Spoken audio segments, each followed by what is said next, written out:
கர்த்தருடைய பரிசுத்த நாமத்துக்கு மகிமை உண்டாவதாக. இந்த நாளிலும் உங்களுக்கான வேத வார்த்தைக்கு நேராய் உங்களை அன்போடு கூட அழைக்கிறோம். இந்த நாளின் தியானத்துக்கென்று பிலிப்பியர் 3 அதிகாரம் 14வது வசனம். கிறிஸ்து இயேசுவுக்குள் தேவன் அழைத்த பரம அழைப்பின் பந்தய பொருளுக்காக இலக்கை நோக்கி தொடருகிறேன். அப்போஸ்தலனாகிய பவுல் இங்கே வாழ்க்கையினுடைய ஓட்டத்தை குறித்து, குறிப்பாக தன்னுடைய வாழ்க்கையினுடைய ஓட்டம் என்ன, அதனுடைய இலக்கு என்ன, அந்த இலக்கை அடையும் போது அவனுக்கு கிடைக்கக்கூடியதான பந்தய பொருள் என்ன, இவை எல்லாவற்றையும் தேவன் கிறிஸ்து இயேசுவுக்குள் ஒரு பரம அழைப்பாக அழைத்திருக்கிறார். அது ஒரு உன்னத அழைப்பு, அது ஒரு மேலான ஒரு அழைப்பு. பிரியமானவர்களே, அது பரலோக அழைப்பு என்று சொல்லி பிரியமானவர்களே அங்கே சொல்லப்படுகிறதை நாம் பார்க்கிறோம். கர்த்தர் நல்லவர், அவருடைய கிருபை என்றும் உள்ளது. எதற்காக? நம்முடைய அழைப்பினுடைய முடிவு பிரியமானவர்களே, நாம் அடைய போகிறதான அந்த பந்தய பொருள் கிறிஸ்து இயேசு. நம்முடைய அழைப்பு, நம்முடைய இலக்கு, பந்தய பொருள் சகலமும் கிறிஸ்துவுக்குள் நமக்கு கொடுக்கப்படுகிறது. பிரியமானவர்களே, அது மாத்திரமல்ல, நித்திய ஜீவனும் மகிமையும் அது நிமித்தமாய் நமக்கு அருளப்படுகிறது. ஆதலால் அதை நோக்கி நான் மிகவும் ஆத்திரத்துடனே கூட, வைராக்கியத்துடனே கூட நான் உத்தம ஒரு ஓட்டத்தை ஓடுகிறவனாய், ஆண்டவரை பின்பற்றுகிறவனாய் என்னுடைய வாழ்க்கை காணப்படுகிறது என்று அவன் சாட்சி கொடுக்கிறதை பார்க்கிறோம். மற்ற எல்லாவற்றையும் குப்பையும் அவன் நஷ்டமும் என்று எண்ணுகிறேன் என்று 7வது வசனத்திலே உலக பிரகாரமாய், மாம்ச பிரகாரமாய் அவனுக்கு லாபமாய் இருந்தவைகளை குறித்து அவன் சொல்லுகிறதை பார்க்கிறோம். 1 கொரிந்தியர் பிரியமானவர்களே 9 அதிகாரம் 24 முதல் 25 வரைக்கும் உள்ள வசனங்களிலே பார்க்கிறோம். அங்கே பந்தய சாலையை குறித்தும், அங்கே ஓடுகிறவர்களை குறித்தும், அதில் ஒருவனே அங்கே கிரீடத்தை பெறுகிறதை குறித்தும் சொல்லப்பட்டிருக்கிறது. அங்கே அவர்கள் அழிவுள்ள கிரீடத்தை பெற ஓடுகிறார்கள். நாமோ அழிவில்லாத ஜீவ கிரீடத்தை, நீதியின் கிரீடத்தை, வாடாத கிரீடத்தை, மகிமையின் கிரீடத்தை நமக்கு நித்தியமாய் அருள இருக்கிறதான இந்த கிரீடத்தை பெரும்படி நாம் அப்படி ஓடுகிறோம் என்று அப்போஸ்தலனாகிய பவுல் பிரியமானவர்களே அங்கே அழிவில்லாத கிரீடத்திற்காக நான் ஓடுகிறேன் என் ஓட்டத்தை என்று 2 தீமோத்தேயு 4 அதிகாரம் 7 முதல் 8 வரைக்குள்ள வசனங்களிலே பார்ப்போம் என்று சொன்னால், பிரியமானவர்களே கர்த்தர் நல்லவர், அவருடைய கிருபை என்றும் உள்ளது. நான் ஒரு நல்ல போராட்டத்தை போராடி என் ஓட்டத்தையும் விசுவாசத்தையும் காத்து கொண்டேன். இது முதல் நீதியின் கிரீடம்.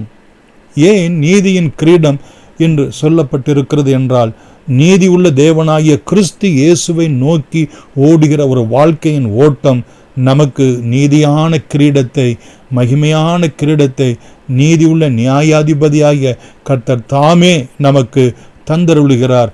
அவருடைய பிரசன்னமாகுதலை விரும்பும் யாவருக்கும் அதை தந்தருளுகிறார் என்று நாம் பார்க்கிறோம். மாத்திரமல்ல, எபிரேயருக்கு எழுதின நிருபம் பிரியமானவர்களே 12 அதிகாரம் 1 முதல் 2 வரைக்குள்ள வசனங்களில் கூட நாம் பார்ப்போம் என்று சொன்னால், நமக்குள்ளாக இந்த ஓட்டத்தை ஓடுவதற்கு விசுவாசம் வேண்டும். அந்த ஓட்டத்தில் பொறுமையோடு கூட ஓடுவதற்கு இயேசுவை நோக்கி ஓடக்கூடிய ஒரு ஓட்டம். பிரியமானவர்களே, அவர் எப்படி தன்னுடைய ஓட்டத்தை ஓடினார் என்று அங்கே 2வது வசனத்திலே பார்க்கிறோம். அவர் தமக்கு முன் வைத்திருந்த சந்தோஷத்தின் பொருட்டு அவமானத்தை எண்ணாமல் சிலுவையை சகித்து தேவனுடைய சிங்காசனத்தின் வலது பாரிசத்தில் வீற்றிருக்கிறது போல, பிரியமானவர்களே அவரையே நினைத்து கொள்ளுங்கள் என்று சொல்லி அவரை நோக்கி ஓடுங்கள், அவருடைய சிங்காசனத்தை நோக்கி ஓடுங்கள், அவரையே நினைத்து ஓடுங்கள் என்று அங்கே நாம் பார்க்கிறோம். இது கிறிஸ்து இயேசுனுடைய ஓட்டம். அது நம்முடைய வாழ்க்கையினுடைய நோக்கமாய் இருக்க வேண்டும். 1 கொரிந்தியர் 15 அதிகாரம் 58வது வசனத்திலே, கடைசியாக சகோதரரே, கிறிஸ்துவுக்குள் நீங்கள் படுகிற பிரயாசம், இந்த ஓட்டம் இந்த கிறிஸ்தவ ஜீவியமாகிய நல்ல ஓட்டம், பிரியமான விசுவாச ஓட்டம், அது நமக்கு வீணாய் இராது. பிரியமானவர்களே, ஆதலால் நாம் அவரை பற்றும் கிரியையிலே, கிருபையிலே நாளும் பெருக வேண்டும். நாளும் இந்த ஓட்டத்திற்கு நாம் முயற்சி எடுத்து பிரயாசப்பட்டு நம்முடைய ஓட்டத்தை எந்த சோர்வு இல்லாமல், கலங்காமல், திகையாமல் நாம் பிரியமானவர்களே அவரை நோக்கி நாம் ஓடக்கடவோம். கொலோசியர் பிரியமானவர்களே 3ஆம் அதிகாரம் 1 முதல் 2 வரைக்குள்ள வசனங்களிலே கூட பார்ப்போம் என்று சொன்னால், இப்படிப்பட்ட ஓட்டத்தை நாம் ஓடும்போது நம்முடைய சிந்தை எப்படி இருக்க வேண்டும் என்றால், பூமிக்கு அடுத்தவைகளை அல்ல, தேவனுடைய வலது பார்சத்தில் வீற்றிருக்கும் கிறிஸ்து இயேசுவை நோக்கி, அந்த மேலானவைகளை நோக்கி பிரியமானவர்களே நாம் ஓட வேண்டும். பூமிக்கு அடுத்தவைகளுக்காக அல்ல. நமது ஜீவனாகிய கிறிஸ்து வெளிப்படும் போது நாமும் அவரோடு கூட மகிமையிலே வெளிப்படுவோம் என்கிற விசுவாசத்தோடு கூட ஓடக்கடவோம். நம்முடைய சிந்தை அப்படிப்பட்டதாய் காணப்பட வேண்டும். 2 கொரிந்தியர் 5ஆம் அதிகாரம் பிரியமானவர்களே 9-10 இந்த வசனங்களிலே நாம் பார்ப்போம் என்று சொன்னால், பிரியமானவர்களே கர்த்தர் நல்லவர், அவருடைய கிருபை என்றும் உள்ளது. நம்முடைய ஓட்டம் பிரியமானவர்களே நாம் சரீரத்தில் செய்த நன்மைக்காவது தீமைக்காவது தக்க பலனை அடையும்படிக்கு நாம் எல்லோரும் கிறிஸ்துவனுடைய நியாயாசனத்துக்கு முன்பாக வெளிப்பட வேண்டும் என்று அங்கே நாம் பார்க்கிறோம். ஹல்லேலூயா! கர்த்தருடைய பரிசுத்த நாமத்துக்கு மகிமை உண்டாவதாக.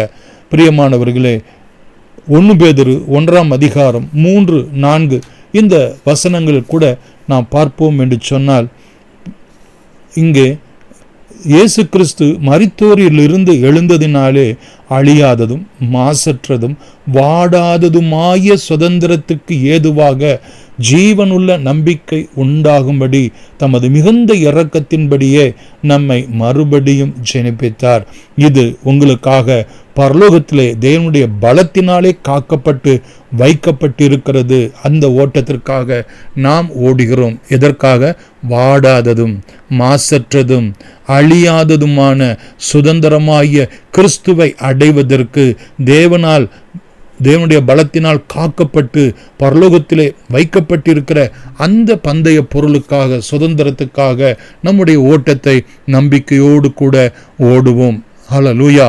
1 தீமோத்தேயு 6ஆம் அதிகாரம் 12வது வசனத்தில் கூட நாம் பார்ப்போம் என்று சொன்னால், பிரியமானவர்களே விசுவாசத்தின் நல்ல போராட்டத்தை போராடு. விசுவாசம் அது லகுவான ஒன்று அல்ல. அதில் நாம் போராட வேண்டியதாய் இருக்கிறது. அது நல்ல போராட்டமாய், நல்ல ஓட்டமாய், விசுவாசத்தை காத்து கொள்ளுகிறதாய் காணப்பட வேண்டும். நித்திய ஜீவனை பற்றிக்கொள். அதற்காகவே நீ அழைக்கப்பட்டாய்.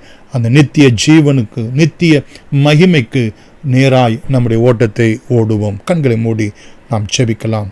எங்கள் நேசிக்கிற எங்கள் அருமையான பிதாவே, எங்களுக்கு கொடுக்கப்பட்ட இந்த பரம அழைப்புக்காக, பந்தய பொருளுக்காக கோடான கொடி ஸ்தோத்திரம். அதை நாங்கள் பெற்றுக்கொள்ளத்தக்கதாக ஆண்டவரே நாங்கள் ஓட நித்தமும் உதவி செய்யும்படி இயேசுவின் நாமத்தில் வேண்டுகிறோம். ஜீவனுள்ள பிதாவே, ஆமேன். God bless you.